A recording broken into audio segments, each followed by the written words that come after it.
আগামী মৌসুমে বার্সেলোনার ১০ নম্বর জার্সি পাচ্ছেন লামিন ইয়ামাল। স্প্যানিশ ওয়ান্ডার বয়ের সাথে দীর্ঘমেয়াদী চুক্তিও করতে যাচ্ছে কাতালানরা। রিলিজ ক্লজ ধরা হচ্ছে $1 বিলিয়ন। একই সাথে নতুন মৌসুমে ঘরোয়া ট্রেবল জেতানো কোচ হান্সি ফ্লিকের সাথেও চুক্তি বাড়াতে পারে ব্লগ রানাররা।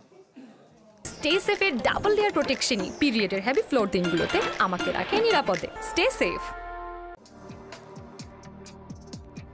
বয়স মাত্র 17, এরই মধ্যে তার প্রতিভায় মুগ্ধ ফুটবল বিশ্ব।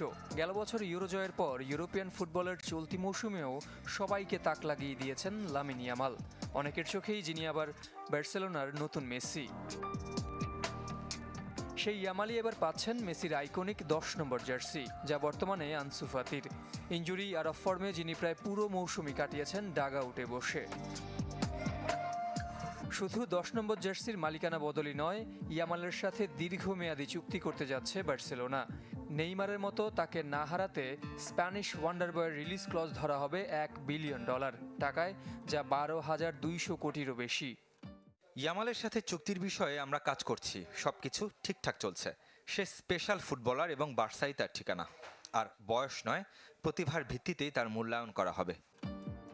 আসছে জুলাইয়ে 18তে পা দিবেন লামিন ইয়ামাল। ফিফার নিয়ম অনুযায়ী তখনই পেশাদার ফুটবলার হিসেবে তার সাথে চুক্তি করতে পারবে বার্সেলোনা। এদিকে সোনার ডিম পাড়া আরেক হাঁস হ্যান্সি ফ্লিককেও দীর্ঘমেয়াদে ধরে রাখতে চায় বার্সেলোনা। 2026 সাল পর্যন্ত চুক্তি থাকলেও তা আরও 1 বছর বাড়াতে চায় ক্লাব কর্তৃপক্ষ। প্রথম মৌসুমেই কাতালানদের ট্রেবল জেতানো জার্মান ট্যাকটিশিয়ানের সাথে নতুন চুক্তির আনুষ্ঠানিক ঘোষণা আসতে পারে বুধবার। সাগর, চ্যানেল 24।